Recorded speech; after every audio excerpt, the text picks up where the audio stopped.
Hello everyone, this is Dr. Everson bringing you some information on the prophets, looking specifically at Isaiah and a few minor prophets. Before we get to that, let me just say a few things about the prophetic movement, just some general notes about the prophets. The image there on the screen is a painting by William Blake, who was a poet and a painter. He has some beautiful, mesmerizing, mystical, biblical paintings that he does. He has a very unique style. William Blake is also very famous for being a poet who's also a bit mystical in his poetry as well. And I don't think he's Christian necessarily, but he is kind of Christian. He has some Christian tendencies. Anywho, the prophetic movement, what can we say here? The basic definition for prophecy would be speaking on God's behalf. People in popular circles think of prophecy as simply predicting the future, and that's sort of the fun movie aspect of prophecy, right? The supernatural, looking through the veil into the supernatural world or to the future world. But in general, it's speaking on God's behalf. And if you read any of the prophets, you'll see that this is often not the future. It deals with Israel's past or their present, or sometimes with their future. And this is why the prophets are perhaps famous, but speaking on God's behalf. And the word itself, our word prophecy, comes from the Greek prophemi, which means to speak before. And in Greek, the word before there can mean before in terms of your location. You're speaking before an audience. Or it can be temporal. You're speaking before something happens. So it was the same in the Old Testament. They were speaking before Israel on behalf of God, or they're speaking before an event occurs. They do deal with future events.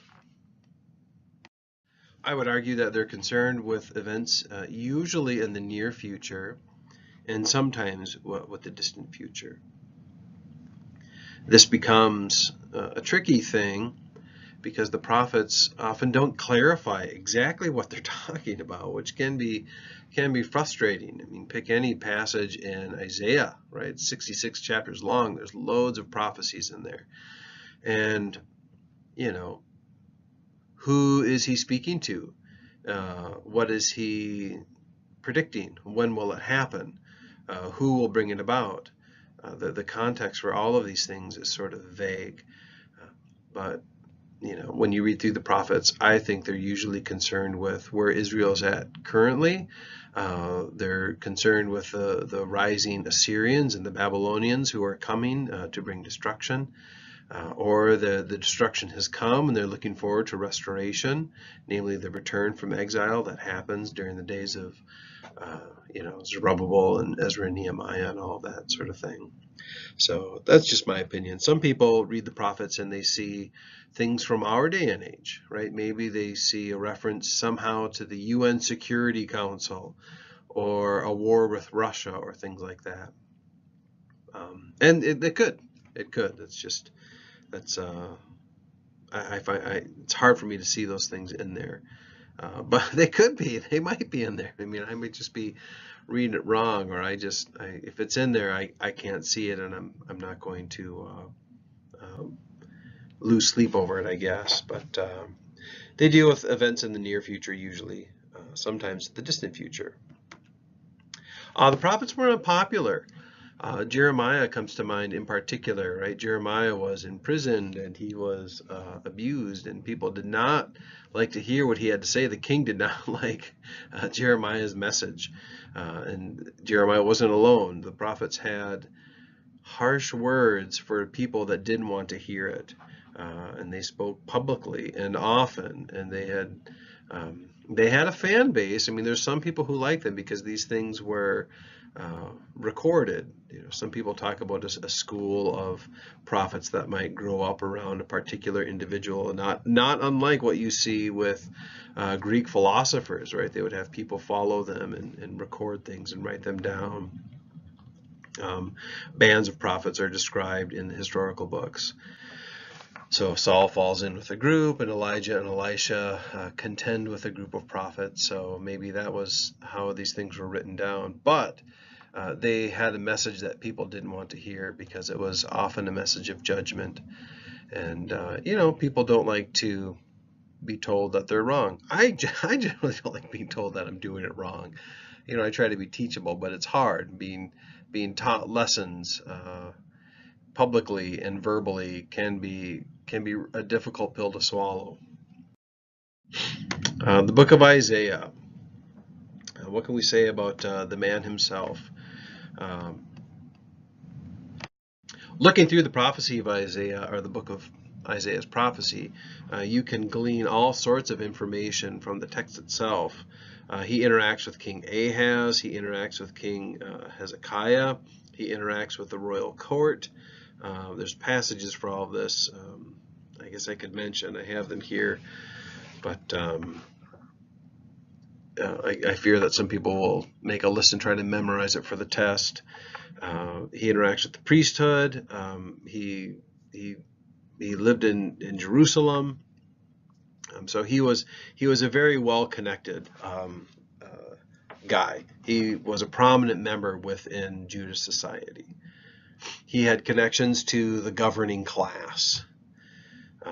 In light of this, and having been raised in Jerusalem, he was really well suited to serve and to counsel the southern kingdom.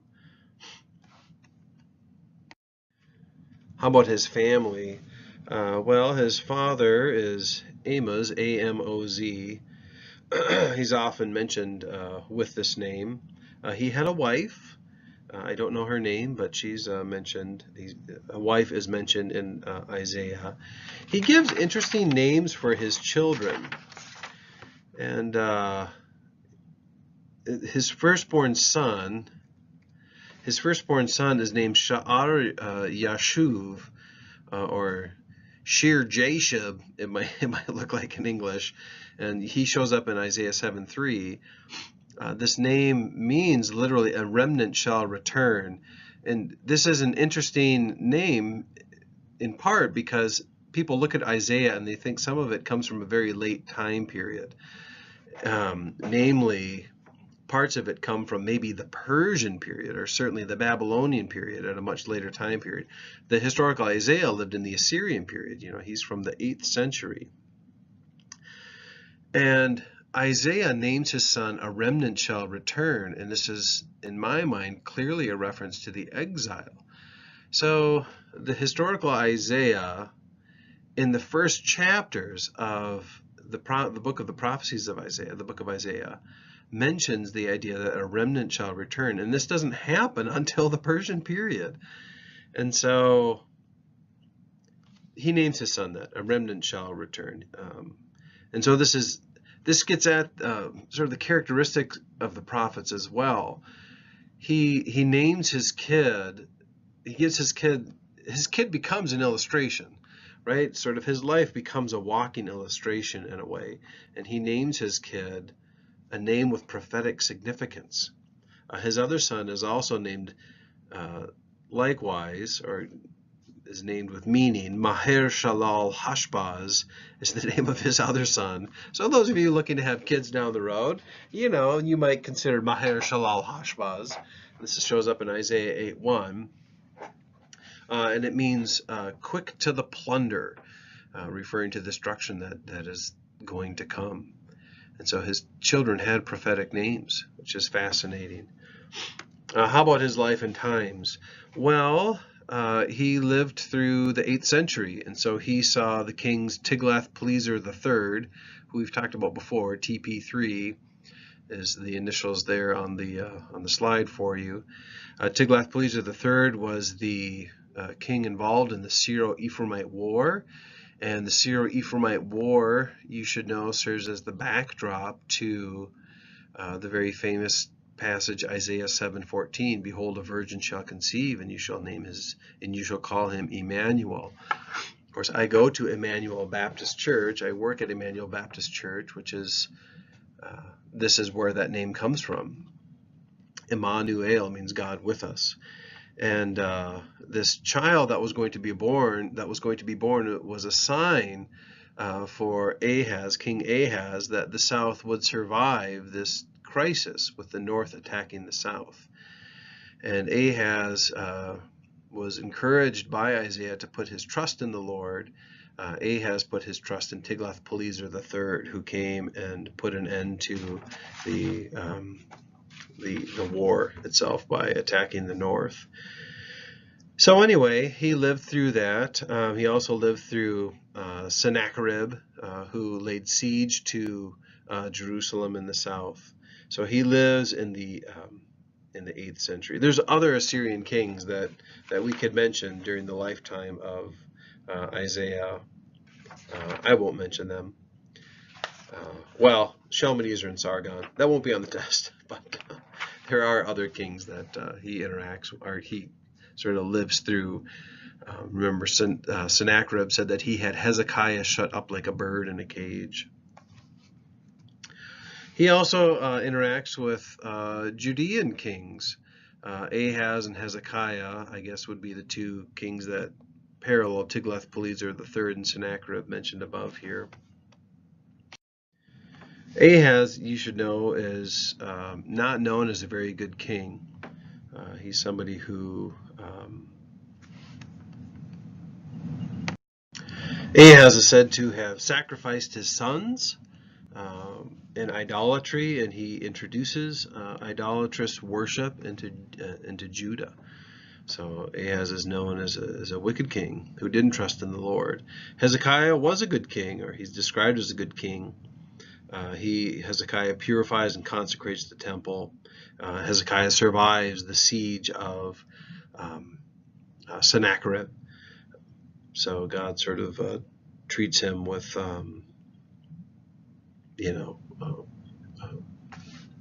God saves Hezekiah from Sennacherib. Okay, and then his task. Isaiah doesn't go with this alone. His family is involved. He dedicates himself, his family, you could read in chapter 8, and he has disciples, also described in chapter 8, that participate with him in this task. And the audience for Isaiah is primarily Judah in the south, but he does deal partially with Israel. And he also confronts foreign nations as well, if you look at sort of the oracles or the prophecies in his book. Isaiah is famous for walking naked through Jerusalem as a public statement. This is the idea that the people would be they would have their property removed from them. They would be humiliated. This is what's going to be facing them when the destruction comes, when this judgment comes. And so Isaiah goes about this in a very public way. And you can just imagine how that would get people talking, right? Imagine, if you, like at the campus of Bethel, if somebody walked through it naked to make a statement, right, that would outrage people, and they would want to know what's going on. And so that's just some introductory information there on Isaiah. A few famous passages from Isaiah that you should be familiar with. Hopefully you already are. The call of Isaiah is in Isaiah chapter 6. It's really a sort of two passages that deal with the call of Isaiah. This is the more famous one. In Isaiah 6, this is where Isaiah has a vision of the temple, and he sees the Lord in the temple, or he sees sort of the lower portion of the Lord, the sort of the skirts of the Lord. Remember, men in the ancient world wore skirts. It really wasn't until the Persians that pants became a thing. And so he can see sort of the skirts of the Lord, and in the temple, which is sort of shaking and filled with smoke, he sees these fantastic creatures known as seraphim, which have multiple wings, and saraph in Hebrew means to burn. So they're sort of these flaming, flying creatures that terrify and humble Isaiah in the temple. and they're the ones that say, you know, Kadosh, Kadosh, Kadosh, Adonai Tsevaot, you know, holy, holy, holy is the Lord of hosts. It's really a remarkable passage, and it says a lot about Isaiah and his call. And of course, Isaiah says, woe is me, I am a man of unclean lips. And then one of the seraphim takes a coal from the altar, which of course the altar purifies. It purifies one from sin, and touches the coal to his lips. And so Isaiah, his words, his speech has been purified by the Lord at the temple, and so he's called to this holy purpose of speaking. And this sort of this supernatural, he has the supernatural experience, or this vision of a supernatural experience. So anyway, that's Isaiah chapter 6. The next chapter is equally famous, the passage of the prophecy of the virgin that shall conceive and bear a son. This is, in my mind, the sort of prophecy that is fulfilled more than once. I believe this passage, Isaiah was dealing with a child that would represent salvation in light of chaos and destruction. And this prophecy was fulfilled in the days of Isaiah, and it was fulfilled again in the days of Christ, where you can have a typological fulfillment of a prophecy. And we won't get into that here, but you know, it's Christmas time, and this passage is read, and it comes from Isaiah chapter 7. And then the suffering servant in Isaiah chapter 53. This passage, it's hard to read this passage and to not think immediately about Christ. And I think throughout the centuries, people have read this thinking of the coming of Christ. And again, during this time of Advent, when we look forward to Christ's return, and we think of Christ's initial coming, this passage, of course, is very meaningful. You know, led like a lamb to the slaughter, by his stripes we are healed. You know, the suffering of the innocent for the sake of Israel. Very famous passage. Okay, the authorship of Isaiah. Your textbook goes into a great deal about all of this, and you can probably guess where I come from and all with discussions about authorship. I don't get real hung up on this. I know a lot of people like to spend time debating this. The mainline position is one of multiple authors, as you can guess. They believe that the first 39 chapters of Isaiah come from the days of Isaiah in the 8th century, and the remaining 27 chapters of Isaiah come from a later time period, maybe a Babylonian. Some people think part of it the last 27 chapters come from, part of those come from the Babylonian period, part of those come from the Persian period, even later. Their main arguments, I think, it has to do with Cyrus. So Cyrus of Persia, which is Koresh in Hebrew, so David Koresh sort of takes his messianic name from Cyrus. Cyrus is called Messiah, a Messiah in Isaiah. So in Isaiah chapter 45 and maybe it's 41, he shows up a couple of times in Isaiah. He is mentioned by name. And for mainline biblical scholars, the idea that you would have specific predictive prophecy is too supernatural for them. I think people who really object to the idea that this could happen, they do so because they view the Bible, they view the world, their worldview as materialist, and there can be nothing that transcends the material world. The idea that there would be contact with, connection with the supernatural world is too difficult for them to stomach. And so, you know, I think many arguments against Isaiah coming from the 8th century entirely, all 66 chapters coming from the 8th century, people have a hard time believing that, because if that's true, then you have Isaiah in the Assyrian period, predicting a king by name in the Persian period. And many people are very comfortable with that idea, that God could reveal specific things about the future to Isaiah.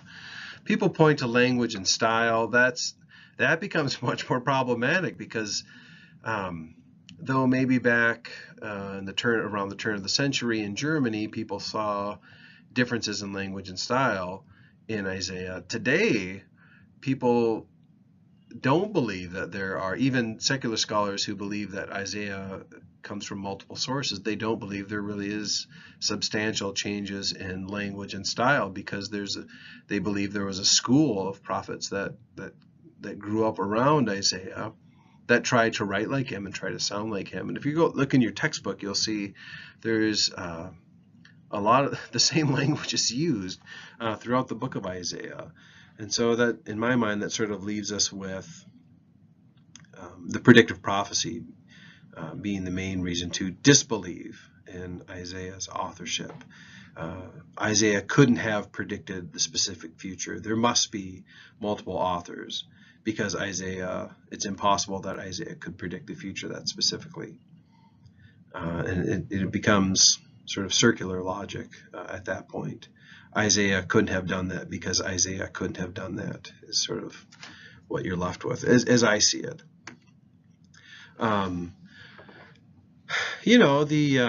The conservative response to this would be that, well, prophecy is predictive, and that's the whole point, that God speaks, he reveals things to his prophets, and they spoke these things, and these things were written down, and they predicted the future.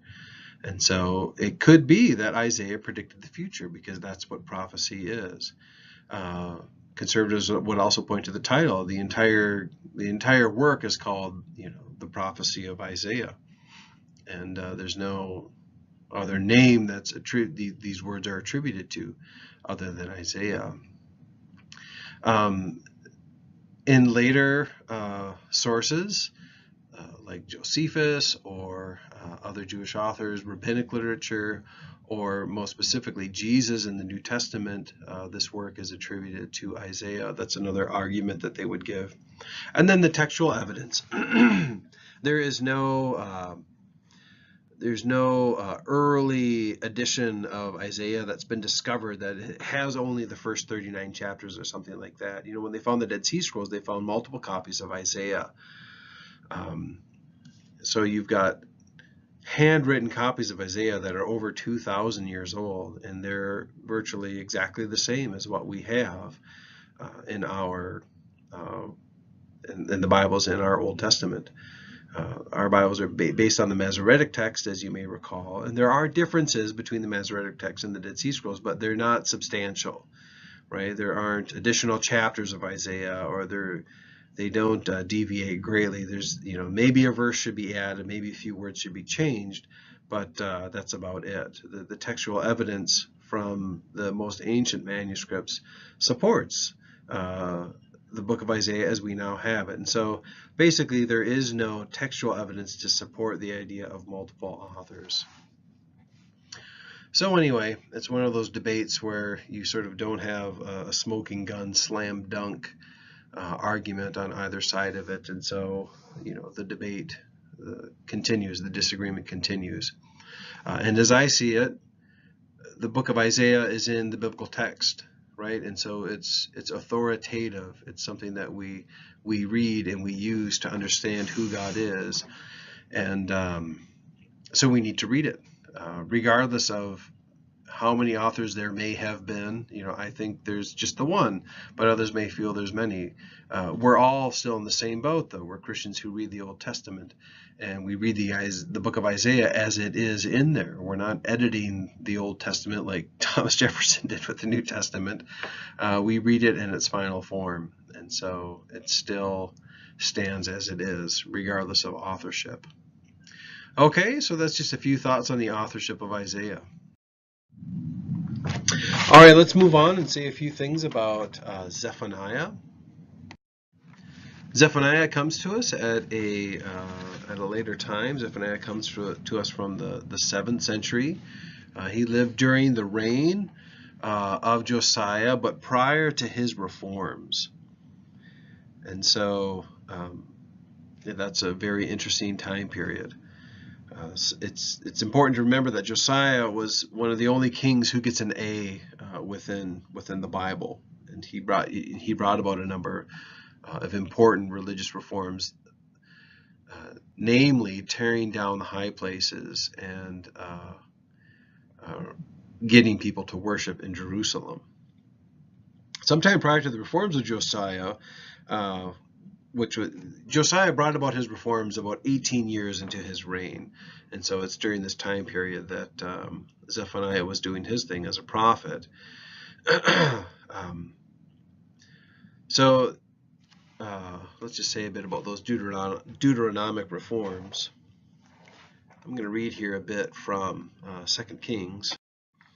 2 Kings 22 verses 8 to 11 reads, And Hilkiah the high priest said to Shaphan the secretary, I have found the book of the law in the house of the Lord. And Hilkiah gave the book to Shaphan, and he read it. And Shaphan the secretary came to the king and reported to the king, Your servants have emptied out the money that was found in the house, and have delivered it into the hand of the workmen who have the oversight of the house of the Lord. Then Shaphan the secretary told the king, Hilkiah the priest has given me a book, and Shaphan read it before the king. When the king heard the words of the book of the law, he tore his clothes. And then he goes on to repent that they've been doing it wrong. As we've talked about before, because the reforms that are described in 2 Kings agree so much with what's prescribed in the book of Deuteronomy, some people feel that the book of the law that was found was actually Deuteronomy. And the main thrust of that reform was to worship in Jerusalem. The dominating theme of Zephaniah would be the day of the Lord, or the day of Yahweh. This is a theme that also appears in Amos. As was the case with Amos, the same is true here. The prophet's audience and Zephaniah, his audience, is looking forward to the day of the Lord. They think that it's going to be a good day for them. But actually the day of the Lord will be a day of dark judgment, and because they are unaware of the extent of their sin and the consequence of it. And so let me just read a little bit here from Zephaniah. The very beginning. Zephaniah 1 verse 2, I will utterly sweep away everything from the face of the earth, declares the Lord. I will sweep away man and beast. I will sweep away the birds of the heavens and the fish of the sea, and the rubble with the wicked. I will cut off mankind from the face of the earth, declares the Lord. I will stretch out my hand against Judah and against all the inhabitants of Jerusalem. I will cut off from this place the remnant of Baal and the name of the idolatrous priests along with the priests. Those who bow down on the roofs to the host of the heavens, those who bow down and swear to the Lord, and yet swear by Milcom, those who have turned back from following the Lord, who do not seek the Lord or inquire of him. The day of the Lord is near. That's the title of this next section. The day of the Lord is near. Be silent before the Lord God, for the day of the Lord is near. The Lord has prepared a sacrifice and consecrated his guests. And on the day of the Lord's sacrifice, I will punish the officials and the king's sons and all who array themselves in foreign attire. On that day I will punish everyone who leaps over the threshold and those who fill the master's house with violence and fraud. On that day, declares the Lord, a cry will be heard from the fish gate, a wail from the second quarter, a loud crash from the hills. So this is how the book of Zephaniah begins. It's pretty harsh. It sounds a lot like Amos. And pardon me. The question that comes to mind for me would be the extent of destruction. So this is in the days of Josiah. So the destruction of the north has happened, right, which was back in 722. And so what's he looking forward to? Is he looking forward to the Babylonians?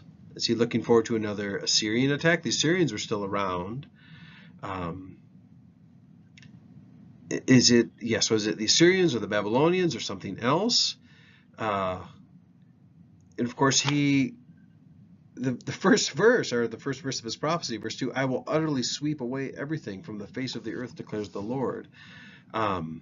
Is this hyperbole, right? Is this exaggerated speech? Is he looking far into the future? Is this a destruction that hasn't happened yet? These are the dynamics of prophecy, right, where it's not clear exactly what he's referring to. And so you sort of have to make sense of it and make your best guess. And, that leads to multiple interpretations, which is what you see with all of the prophets throughout history. People have offered all sorts of interpretations about exactly what this means. All right, on here to Nahum. This is that relief I spoke to you about before of Lachish, where the Assyrians are torturing people. Here you have people being, I'm not sure how they're being tortured, if they're being skinned alive or what's going on here, but this is the Assyrians. Nahum comes from the 7th century, just before Assyria's fall to the Babylonians. He is unhappy with the Assyrians. There is no grace for the Assyrians. There's a great deal of bitterness and hatred in Nahum for the Assyrians. And some people wonder why there's such a lack of grace and so much condemnation for Assyria. You might imagine why he would hate the Assyrians. They were so brutal. Nahum would have been familiar with what happened to the northern tribes, how they were destroyed, carried away, how they disappeared. He would have known about the threat of the Assyrians, right? Because the Assyrians laid siege to Jerusalem, and they were a threat to Jerusalem. So he, and he has an ironic name. The name Nahum, Nacham in Hebrew, means to have remorse or to comfort. It's the verb that's used in Exodus when it says that God relented or God repented from the evil that he intended. And so Nahum's name means comforted, one who is comforted. And yet he has no remorse or comfort for the Assyrians. He's looking forward to their destruction. And the same is true for the next prophet that we'll look at here, Habakkuk or Habakkuk. The date for Habakkuk is a bit tricky since there's no kings that are mentioned within the book. Babylonia is referred to or assumed to be a dominant power. It's suspected that the book was written after the important Battle of Carchemish, where the Babylonians had this decisive victory over the Egyptians, and they sort of made them the new superpower, but it's not entirely clear. Habakkuk expects an imminent Babylonian invasion when you read his prophecy, and so people think that it was written before the Babylonian invasion. And sort of the question that Habakkuk asks would be, why does God tolerate wickedness? I'll read to you a bit here from Habakkuk. So Habakkuk, just the beginning of it here. Oh, sorry, I'm in the wrong. Okay, here we go. Habakkuk, chapter 1, verse 1. The oracle that Habakkuk the prophet saw. O Lord, how long shall I cry for help, and you will not hear? Cry to you, violence, and you will not save. Why do you make me see iniquity, and why do you idly look at wrong? Destruction and violence are before me, strife and contention arise. So the law is paralyzed, and justice never goes forth. For the wicked surround the righteous, so justice goes forth perverted. Look among the nations and see, wonder and be astounded, for I am doing a work in your days that you would not believe if told. For behold, I am raising up the Chaldeans and that bitter and hasty nation, who march through the breadth of the earth to seize dwellings not their own. They are dreaded and fearsome. Their justice and dignity go forth from themselves. Their horses are swifter than leopards, more fierce than the evening wolves. Their horsemen press proudly on. The horsemen come from afar. They fly like an eagle, swift to devour. They all come for violence. All the faces forward. They gather captives like sand. At kings they scoff, and at rulers they laugh. They laugh at every fortress, for they pile up earth and take it. Then they sweep by like the wind and go on. Guilty men whose own might is their God. Ugh. So that's verses 1 through 11 of the first chapter. And in verse 4, the law, it says, so the law is paralyzed and justice never goes forth. How can this be? Why are the wicked unpunished? And this gets back at the evil of the Babylonian empire. Habakkuk's wrestling with it. He's crying out to God. And looking through verses 5 through 11, it seems like things that are out of control and judgment is coming. And so, what you have sort of this tension within Habakkuk and what you do with it. How can the law is being perverted and things are out of control, and those who should be punished aren't being punished. So Habakkuk is looking forward to the day when the wrongs will be made right, and yet in his own day they're not. And that resonates with our day and age. We look around, you look at the news today and you see horrible things being done across the globe, and you want those wrongs to be made right. And we're still sort of in this position, and that can be very unsatisfying. Okay, well, that's just a few thoughts on Habakkuk. We'll talk to you guys later.